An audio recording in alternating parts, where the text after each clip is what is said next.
This is in response to Billy's talking points memo from Friday, January 30th, 2015, where he says, Romney says no. Now, where he's coming up with all the stuff that he said in that short period of time, I don't know. But basically, he did indicate that it did appear, and I will agree with this one particular part, that a lot of the money and interests were leaning towards Jeb Bush as opposed to Romney. But you know, if he really felt he was that much superior to Jeb Bush, then he would have gone on, and he would have found plenty of donors. So I think there was something a little more to it than that. Perhaps his health, perhaps someone else's health, I don't know, but I'm not going to get into it. I'm only going to say, but we also know that one of someone who had worked on the Romney campaign, I believe in Iowa, had gone over and signed off as to be their campaign manager in Iowa, maybe their campaign manager everywhere, I don't know. I didn't quite follow up with that. So Romney saw some writing on the wall, decided to get out. He was testing the waters ahead of time. Maybe he just wanted to have a little bit more relevance before that. He probably wouldn't have gone in quite so far, but Jeb Bush jumped in December, so it forced Romney to get involved. So Billy's basically saying that all the money was going to Bush. I don't know if that's necessarily true.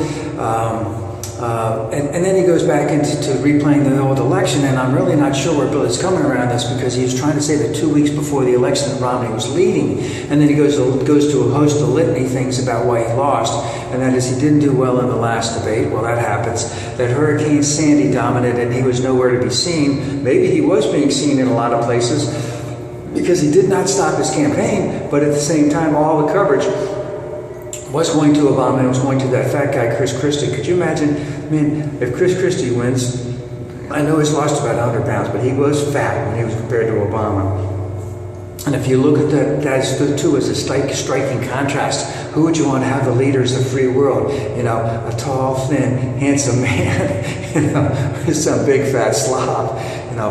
And then of course, the other thing is of course, Billy had to say that Romney didn't bring up the Benghazi thing, because the Benghazi thing had already been taken care of back then. The Republicans knew they couldn't get any more traction for it. That's why they didn't do it. And of course, it wasn't until after the election that they reinvented the Benghazi tragedy, you know, to go after Hillary, to go after Obama from then on out.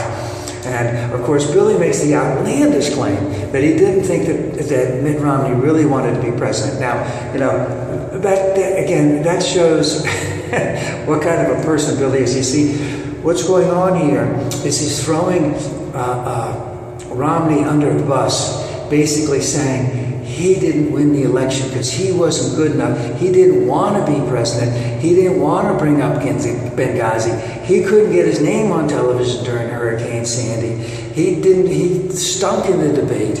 You know, he was leading in the polls, and that's not true at all, because basically what happened was he lost to a superior candidate, and the superior candidate was winning, I believe, very decisively, not very decisively, but you know, it was starting to show that he was going to win starting about mid-September, a little bit before that, and that it only increased. And we all know that Romney's road to 270 was very, very difficult, and he didn't even come remotely close to doing it. And Romney's people, and of course we know that at that particular point in time, we, saying progressives, knew that the charts were showing that Obama was going to win early October, late September, mid-October, right? They knew that, and it was this right-wing, you know, machine that was standing there and saying they didn't believe the polls. They didn't believe that he was coming on, that there were discrepancies in the polls. They were interviewing too many people of this race. They were not interviewing enough people of this race. They were polling people, you know, who weren't going to vote. They were polling too many young people. You know, they were coming up with, there are going to be more white Christians voting. You know, all of this stuff that wasn't true based on all the polling.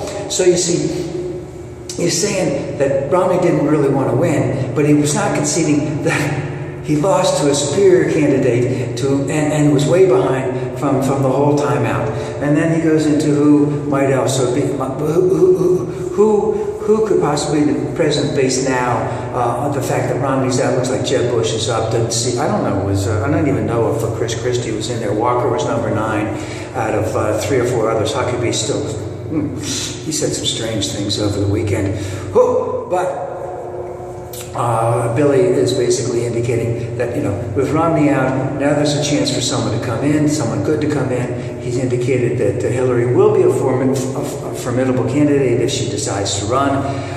He also says that the next president, the next nominee on the Republican side needs to be charismatic, daring, coherent. It's going to be really hard, because, as I said, number one, they want to, they would love the Supreme Court to strike down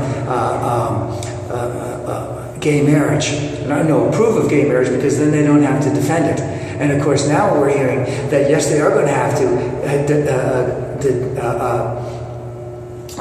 criticize gay marriage, because that's what they're going to have to do in South Carolina. That's what they're going to have to do in Iowa. They're going to have to be firmly and adamantly against it, so that they can get the votes there, and then they need to backtrack later on, which is going to be very, very hard to do. And as I said, that we're not going to elect anyone ever again. At least it's my hope, my fervent hope, that we never elect anyone again who is a climate change denier, who is against gay marriage. And there was one other thing, I can't think of it offhand. So it doesn't make any difference how coherent you are, how daring you are, how charismatic you are. If you're against climate change, if you're against gay marriage, then you're not going to get elected. And when I think of the other one, I'll bring the other one up. And it's going to be a long and hard, drawn, fought-out campaign. I'll talk about the candidates at another one, and I need to get back to an earlier Billy one, I think from the night before. But, Billy, as far as I'm concerned, Romney would do better than any of the ones that are out there right now. He'd still lose. So what does that say about the ones that are still there right now?